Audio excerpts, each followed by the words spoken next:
Tim, we're back again. This segment is probably one of the most important things that we can talk about. When you're interviewing a solar company, what are some people may think about a lot of good questions, but there may be something that they don't think about to ask. Yeah. And it could be make or break when you're selecting a solar company to do your work. What are some of the important questions to ask when you're selecting a solar contractor? Yeah, this segment's very important, Joe. We hope everybody buys from us, but I'm not naive. I know that people have relationships or have referrals or have spoken to other solar companies. There are many, many solar companies. One of the most important things in selecting a solar company is make sure they're viable. Are they going to be around for the long run? There are no guarantees in life, but the national solar companies are struggling right now, scaling, because there's only 5 states that have incentives that it makes sense on a payback, Massachusetts being the best. So these national solar companies are struggling trying to make a national impact or scale, as we call it in the business. Second thing is productivity. If a solar contractor is not talking to you as a homeowner or a business owner about the productivity of that solar system, the one that they're proposing for your system, for your house. Correct. If they're not focusing totally on productivity and aesthetics, ask them kindly to leave. I can't tell you, I can drive around Gloucester. All solar panels are not created equally. That's exactly, out of the box they are, but not when they go on that roof. Mm-hmm. And every roof's productivity of every roof, Joey, is different. It's different. I can drive around the Gloucester proper, and one is less than a mile from my house, and it's on the north. 2 of them are on the north side facing the roof. Unfortunately, they're only going to get productivity in part of June, July. That's incredible. It is. But someone sold them that system. Exactly. And if those same people came to you, what would you say to them? Then say, Tim, I'm interested in solar. What would you say to them? I would just basically say, we use something called a sun eye. We walk around your roof trying to figure out where we're going to put those solar panels so they give you the maximum productivity. If a person wants to put it in a non-productive area, we'll show them the adverse effect of that non-productive area, and I'll choose not to do that, make that investment. You would just tell them, this doesn't make sense for you. Exactly correct. That's a good feeling. But we'll show them but there's plenty of national solar companies that don't care. They're like, we'll take your money. Yeah, somebody put them on the north side of those roofs, and I'm not sure why. Yeah, there you go. So layout. Second thing is layout. We're going to be putting solar panels on your roof. We're going to be putting some equipment, solar equipment, on your house. Make sure that contractor works with you not only on the layout, but the configuration and where they're putting the solar equipment. Because the worst thing in the world is to walk away finished, and you as a homeowner do not like that layout or the configuration of where we put the solar equipment. When we did my house, that was one of the things that I was very aware of. And I before I signed on, I said, can you give me some examples of houses that you've done? Because I like to see it. And this is number one, because I've seen some installations where, there's a huge piece of conduit coming right down the front of the house facing, and they just stick it right on the side of the house, that's very visible, when you could see that if they just ran a little conduit around to the back, it wouldn't have even been visible. Yeah.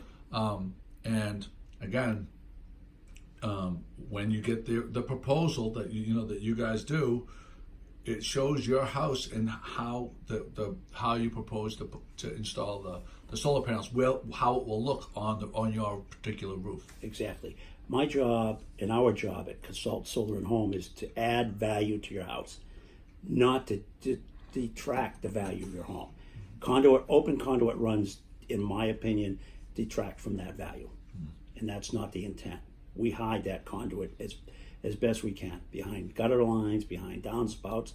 The team does a fabulous job with that layout design. They went right. So with mine, you went right along underneath the edge of the roof line, yep. And then came down right alongside another thing of wires, so that it was. They could have cut corners and it would have looked atrocious. The way they did it was very minimalistic. The next thing we want to talk about is warranties. To ask about warranties. Warranty. We're going to be poking a hole in your roof and your shingles.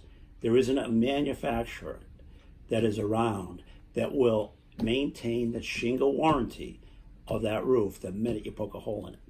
Now, 40% of the jobs I do, Joey, are roof and solar at the same time. Because you are a certified, you have a certain kind of roofing certification, don't you? Correct. With GAF, we're a Master Elite roofer, and we're certified as a GAF Solar Elite contractor. So we're going to protect the warranty of those shingles. All Here's right? another point. If it's time to get your roof done, Yeah. there's no better time to put solar on. None. I sat And with you do the whole job. That's correct. I sat with the business owners just on Friday afternoon. They own a local commercial building here in Gloucester. We worked with them on the economics of doing the roof and solar at the same time.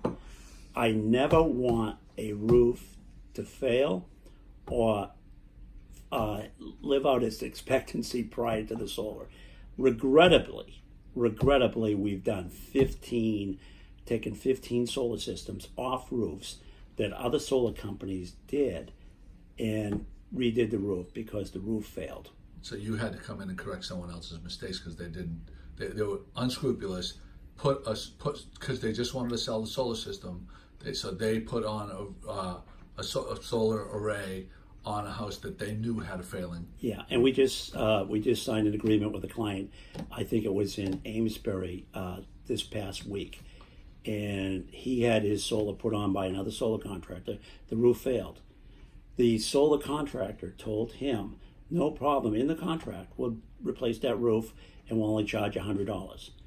Now, he called that contractor. The contractor says, yeah, we're going to honor that, but we can't do your roof for 2 years. So, Yeah, that's a problem. That's how they get around that. nice guy. Not an ethical thing. The So age I of have the a roof. question about the when they're figuring out incentives. Does the money that goes for the roof does that part of your your totals or no? Do you know how you get your federal tax credit? Yes, what we ask. Can that be part of that? We ask that you number? we ask you to check with your tax advisor on Okay. on that deduction. Gotcha. Okay. But back to the warranties.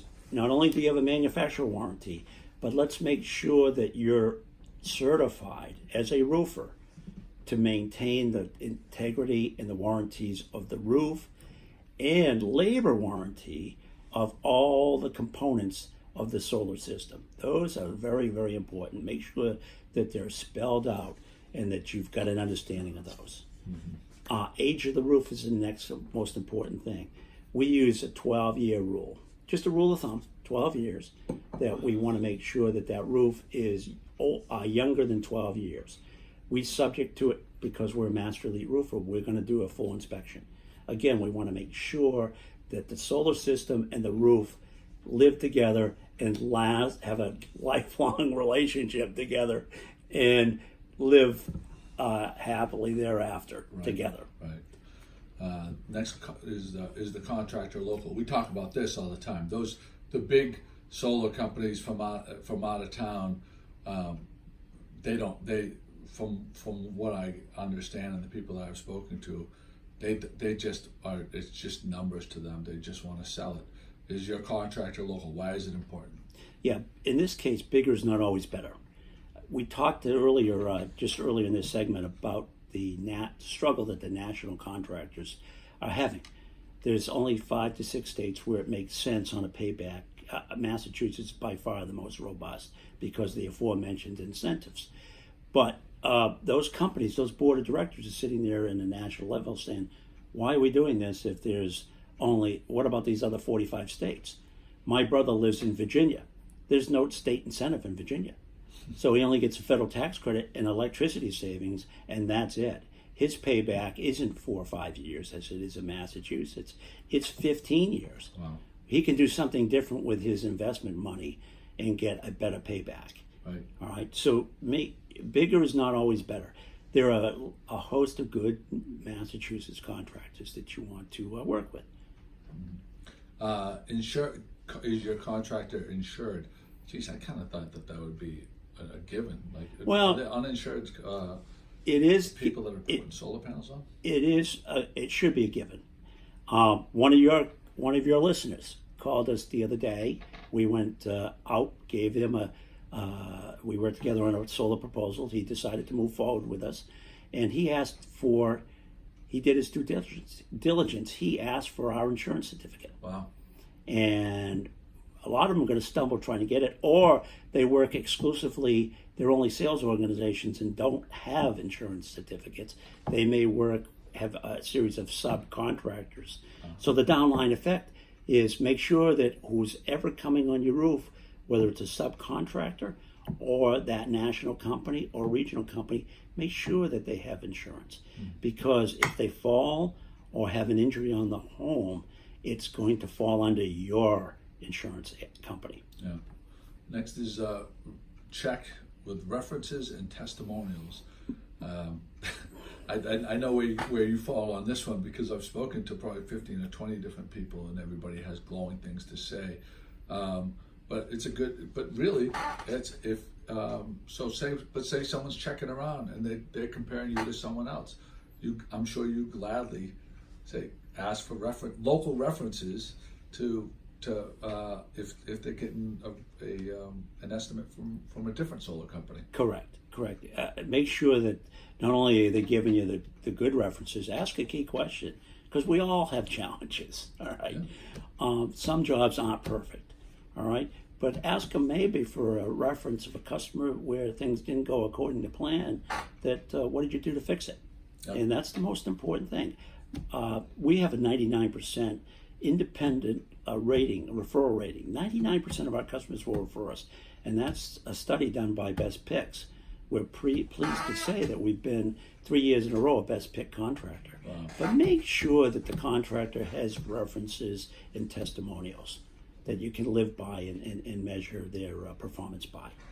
And finally, after the installation, monitoring and maintenance. Very important. A lot of solar contractors, and again, I'm not demeaning any of the solar contractors, but they're installation only. We want to make sure that we have a lifelong relationship with our customers. So we monitor those systems after the installation to make sure that they're operational. I got a call last night. We've had terrible weather. Customer called me last night on my cell phone and said, "Tim, I'm not sure my system's working at maximum productivity." And we're on the phone with him first thing this morning, being a Monday morning, talking to him and saying, it was weather related. Right. So because there's the system that speaks back to your computers. You can log in and you can check each individual panel. That's correct. To make sure they're all working optimally. That's correct. And we do it every single morning right around this time. There you go. Well, there you go. Those are key questions. I'll get a copy. I'm just going to flash this quickly. This right here were our show notes for this. But I'm going to put this so you can use this if you're interviewing someone, a solar company. Hopefully, it's one of them is Kazalt, Tim, and you ask these questions of. It'll be a handy checklist. Correct. When you talk to anyone that's you're interviewing for installing solar on your house. That's correct. There we go. We're just fountains of information. Who's spreading more green love in this city than us, Tim? Then Good Morning Gloucester. No. Good Morning Massachusetts, right? Massachusetts. Yeah, we got to change it. All right, buddy. Have a great day. You as well.